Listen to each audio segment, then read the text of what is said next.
Hey, how you doing? I'm here to talk to you about the responsibilities of being a process tech operator at a chemical plant.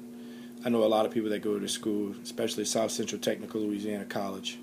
That's what they're in school for, most of them. The majority of the students there go to be a process tech.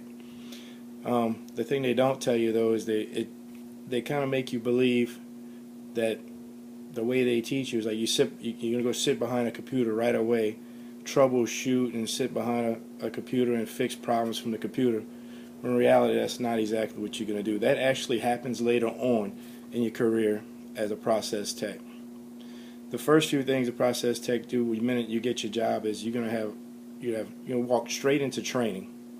From training, then you're going to have to learn the safety responsibilities of being an operator. And then, of course, there's the physical aspect that they always seem to forget to tell you about.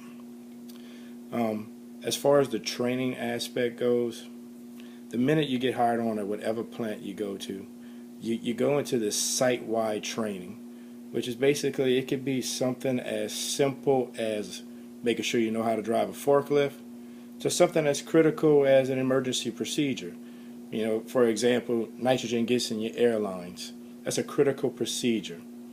I mean, and these trainings happen every month.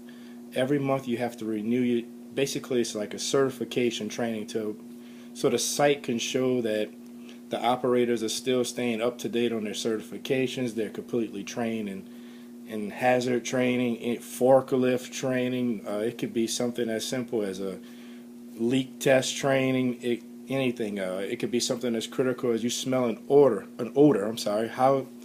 What you're going to do if you smell an odor. And then there's also another type of training where you actually train in the unit that the plant's going to put you in. And that type of training is basically like going to school all over again. Because what happens is the way the plant does it is they take the training for your unit, and it's kind of like they break it down into chapters. They call it modules. And what it is each module is a section of the unit you're going to be working in. Once you study that module, just like we're in school, you study it, you learn how to draw it, then you take a test on it to prove that you're knowledgeable of that module and you know how to draw that module. Because according to them, if you know how to draw it, you know your unit. And in the end, you can have, let's say, 10 modules. You're going to review all 10, you're going to take 10 tests, you're going to draw 10 times.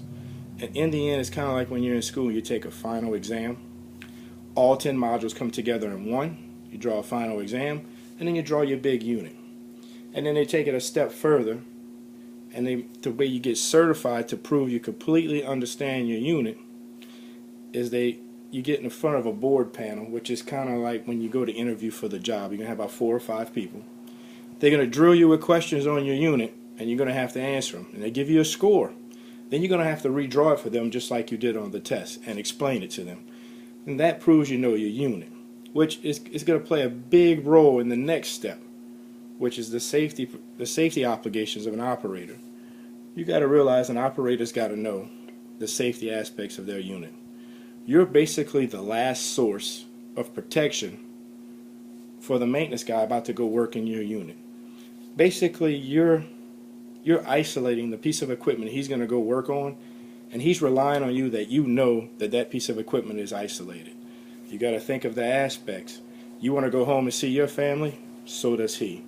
So you got to make sure that you know your isolation, which all those module trainings and going to that big TRB where you sit in front of that panel and prove you know this, shows that you're going to know that. You know, it gives them confidence that you'll be able to do that part, the safety part of the operator's responsibility. You'll be able to tag out a piece of equipment and show and have the maintenance guy feel comfortable that you know what you're talking about. There's a lot of other safety aspects, all those other little trainings you did in the beginning, like I mentioned, the nitrogen airlines. Once you're trained in that and you're certified in your unit, that really happens. That's part of the safety procedure for the operator. He's got to follow. He's got to know what to do. He's got to go in there, get everybody out. He's got to know which steps to take. So all of that training also leads to the next part where it makes you comfortable and confident that you know what to do in safety situations. Then you got the last aspect that they always seem to forget to tell you about, because some people don't realize this until they get there, is the physical aspect of the job. You're going to climb a lot. If you're afraid of heights, it's not the job for you. You do have some physical labor. I know they make it seem like operators sit behind a board in school, but you don't. You have physical. You're going to have to do some heavy lifting. You're going to have to do some wrench turning on valves that may be old and rusted. You're going to have to do a lot of climbing. I think I said that. And you're going to have to lift things that sometimes might be a little uncomfortable, but you got to learn how to lift. So there is physical duties of the job that they don't actually state in school. They forget to tell you. One thing they forget to tell you is just how to use simple tools. Sometimes it's good to know how to use a channel locks, especially in the plant field. But it all works out. It's a great job. Anybody can learn it.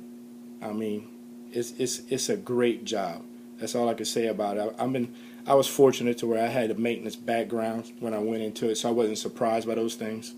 But sometimes I like to tell people that, some people that never worked in a plant, they get there, they see these big pieces of equipment, they get handed a tool, and they never used that tool before. So sometimes it's good to just let people know what they're about to go into.